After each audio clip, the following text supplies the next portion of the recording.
সবাই কেমন আছো? আশা করছি তোমরা সবাই ভালো আছো। তোমাদের ভালোবাসাতে আমরাও সবাই ভালো আছি। আমার নতুন ব্লগে স্বাগত জানিয়ে আজকের ভিডিওটা শুরু করছি। আজকে তোমাদেরকে দেখাচ্ছি ঘরটার অবস্থাটা কি। তো আমি প্রথমে সকাল থেকেই ভেবেছি যে ঘরদোরগুলো গুছাবো। ঘরে চারিদিকে ঝুল হয়েছে, এগুলো একটু ঝাড়তে হবে। আর এদিক ওদিক সব কিছু ছড়ানো আছে।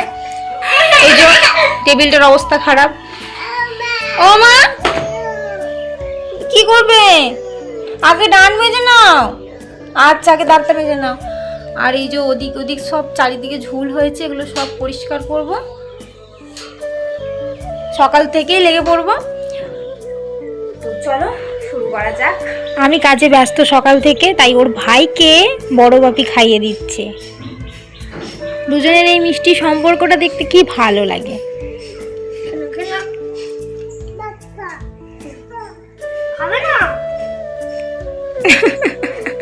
ও খেলো না বলে ও নিজেই খেয়ে নিয়েছে। তাতানো বেশি পাকা হয়ে যাচ্ছে।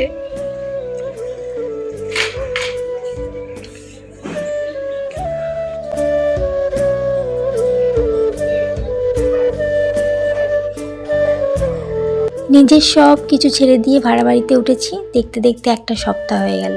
প্রথমে সব যেন মানিয়ে নিতে পারছিলাম না, তাই ঘরটা যেমনকার তেমনই ছিল। এখন ভাবছি যখন এখানে থাকতেই হবে, নিজের মতো করে গুছিয়ে নিই। মেয়ে শব্দটা শুনতে অনেকটা ছোট, কিন্তু এর অর্থটা অনেক বড়। মেয়ে মানে সবার কাছে বাধ্য হয়ে চলা। ঠিক করে বসো, ঠিক করে ঘুমাও, সাবধানে চলো।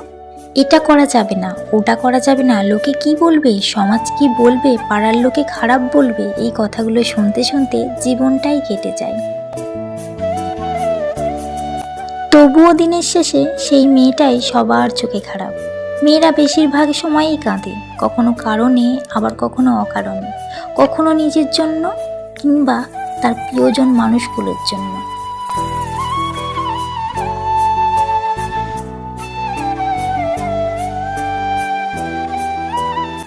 মেয়েদের তো নিজের আসল বাড়ি খুঁজে না পাওয়ার জন্য আজীবন ভাসমান অবস্থায় থাকতে হয়।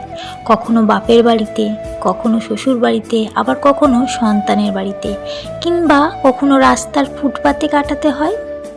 সারাটা জীবন উৎসর্গ করে দেয় অন্যের জন্য। তবুও মেয়েদের জানা হয় না সে আসলে কোন বাড়িতে থাকবে সারাটা জীবন। চারপাশটা সামলে বেঁচে থাকতে হয়, কখনো মূল্য নিয়ে, কখনো মূল্যহীন হয়ে। তবুও তারা ভালো থাকতে চায়, নিজের জন্য তো কখনো তার প্রিয় মানুষগুলোর জন্য।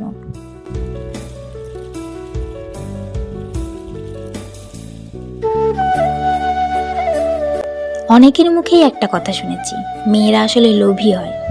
আসলে মেয়েরা ভালোবাসার কাঙাল হয়। মেয়েরা সত্যি স্বার্থপর হয়, কারণ তারা তাদের ভালোবাসার মানুষকে কারোর সাথে শেয়ার করতে চায় না। মেয়েরা সত্যি মিথ্যেবাদী হয়, কারণ তারা শত কষ্টের মাঝে থেকেও কাউকে কিচ্ছুটি বুঝতে দেয় না। মেয়েরা আসলে অভিনেত্রী হয়, কারণ তারা তাদের ভালোবাসাকে বলি দিয়ে শুধু পরিবারের কথা ভেবে সারা জীবন সুখী থাকার অভিনয় করে যায়। এত কিছু ত্যাগ একমাত্র একটা মেয়েই করতে পারে। কার জন্য করলো, কি জন্য করলো, কেউ একবারের জন্য ভেবে দেখে না। আর না ভেবে চিন্তেই তাকে মিথ্যেবাদী, লোভী প্রমাণ করে।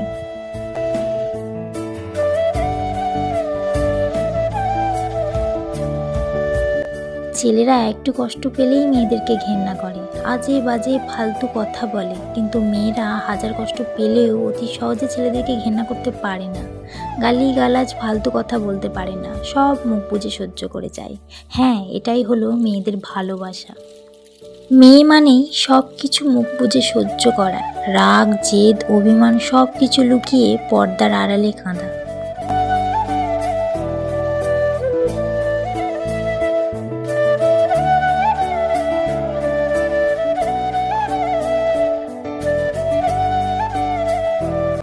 এইটাই শেষ নয়। মেয়ে মানে শোষণ পীড়নের ভার সহ্য করে নিয়ে অভিনয়ের হাসির মাঝে বেঁচে থাকতে হয়। তবুও এই সমাজের মানুষ কোনো দিন একটা নারীর বেদনা বুঝল না। কিছু মেয়েরা পারে না চিৎকার করে কেঁদে নিজের শক্ত মজবুত করতে।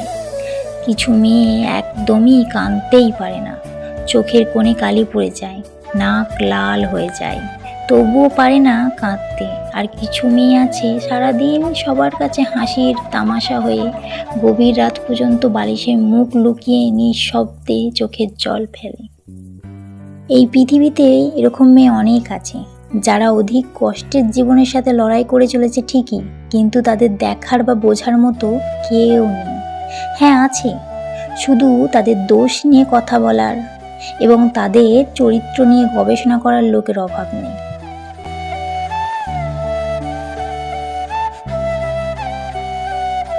একটা মেয়ে যদি দেখতে কালো হয় তাহলে চাইলেও সবার সামনে কখনো সেলফি তুলতে পারে না, কারণ তার মনে ভয় থাকে সাদা চামড়ার বিষাক্ত মনের মানুষগুলো যদি তাকে নিয়ে ঠাট্টা করে। কিন্তু তারা হয়তো জানে না ফুলের সৌরভ আর মানুষের গৌরব শুধু দুদিনের জন্য।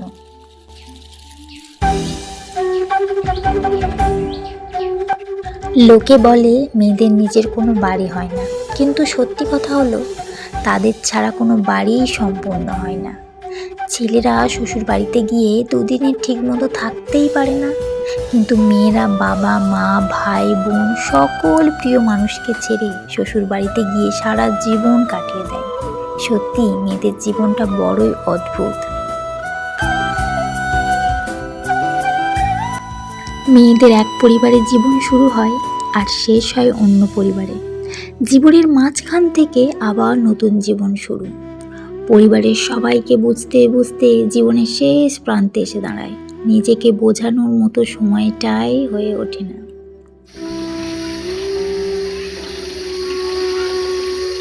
একটা কাজ করতে গিয়ে আর একটা কাজ বেড়ে গেল। ঘরদোরগুলো এখনো ঝুল ঝেড়েছি, কিন্তু গোছানো এখনো হয়নি। এতগুলো জামা কাপড় বেরিয়েছে, সেগুলো না কাচলে শুকনো হবে না, তাই তাড়াতাড়ি করে কেচে দিচ্ছি। এখনো দুপুরে রান্না হয়নি। আজকে দুপুরে ভাত খেতে আর করতে মনে হচ্ছে 3টে বেজে যাবে।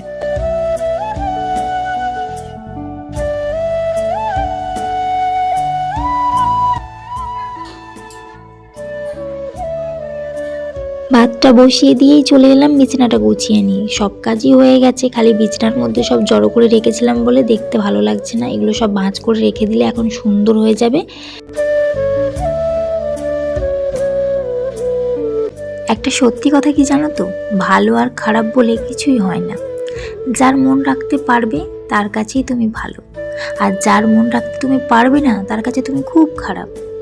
তুমি যদি সব কিছু মেনে নিতে পারো তাহলেই তুমি সবার কাছে ভালো।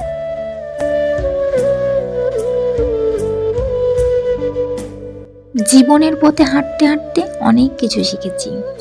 আঘাতগুলো আমার শক্তি আর কষ্টগুলো আমার বন্ধু। হাসি মুখে রাখলেও মনে থাকে অনেক ব্যথা। এটাই জীবন, এটাই বেঁচে থাকার আসল কথা। হেরে গিয়ে পিছু হাঁটার নাম জীবন নয়, লড়াই করে সামনে হাঁটার নামই হলো জীবন।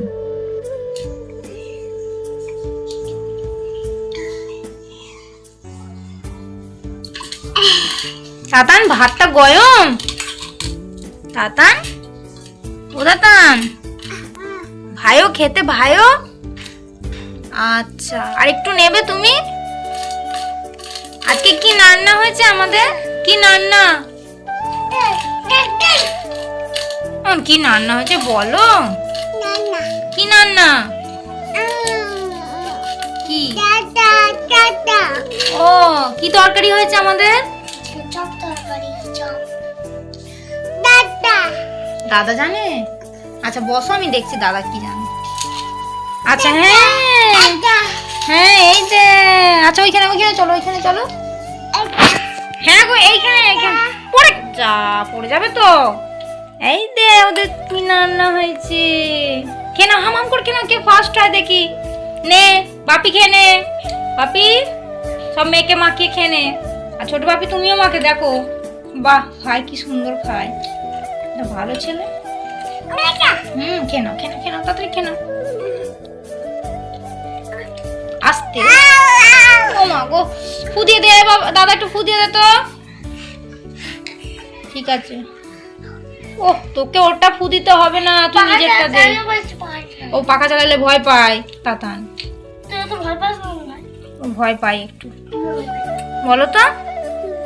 ঠিক আছে, ভাত খেয়ে নাও তাড়াতাড়ি।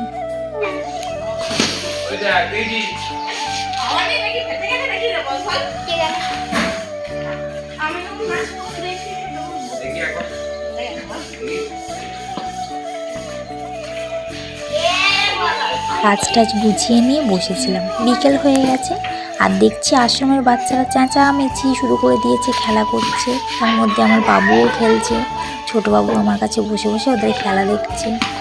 মজাতেই দেখতে দেখতে একটা সপ্তাহ হয়ে গেল। দিনগুলো যে কিভাবে কেটে যাচ্ছে বুঝতেই পারছি না।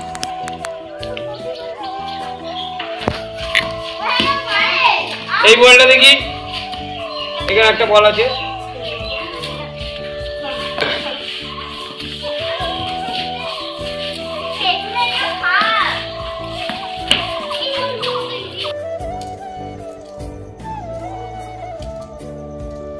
তাতানবাবু সন্ধ্যে থেকেই কান্না শুরু করেছে, কিছুতেই চুপ করছে না। কোলে করে নিয়ে ঘুরে বেড়াচ্ছি, তবুও শান্তি নেই। মানে ও কোনো কথাই শুনছে না, এত বায়না করছে। জানি না কি হয়েছে। একটু যে ওকে বাইরের দিকে নিয়ে যাব সেটারও জো নেই, কারণ এখানটা নতুন, আমি চিনি না ঠিক ভালো মতো। তারপরেই সন্ধে হয়ে গেছে, আমি একা একটা মেয়ে, বাইরে কি করে ওকে ঘুরতে নিয়ে যাব? তাই এখানের মধ্যে ওকে একটু ঘোরাচ্ছি, ভোলাচ্ছি। সত্যি কথা বলতে কি, একা একা একটা ছেলেই মানুষ করা যায় না, তার ওপর দুজনকে আমি একাই সামলাই। কি করব বলো, কপালটা যে আমার পোড়া, তাই একা একাই দুজনকে নিয়ে আমায় সামলাতে হচ্ছে।